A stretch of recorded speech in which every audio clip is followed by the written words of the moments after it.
সেই এলাচ গাছ, বড় এলাচ, যে এলাচটা প্রত্যেকটা তরকারিতে আমরা ব্যবহার করি।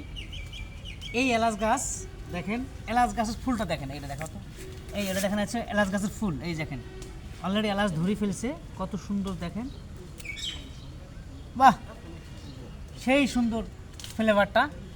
এই সেই এলাচ গাছ দেখেন, আরও আগিয়ে এই সেই এলাচের দেখেন, এই এলাচের সেই বড় গাছ দেখেন, এলাচ খুব এটা দেখেন ফুল আসছে এলাচের, খুবই সুন্দর এলাচ গাছটা, যেটা খুব ফ্লেভার। এটাকে বলা হয় এলাচ গাছ। এই এলাচ দিয়ে আমরা সব তরকারি সব কিছু করি। দেখেন কত বড় বড় গাছ, এটা বলা হয় এলাচ গাছ।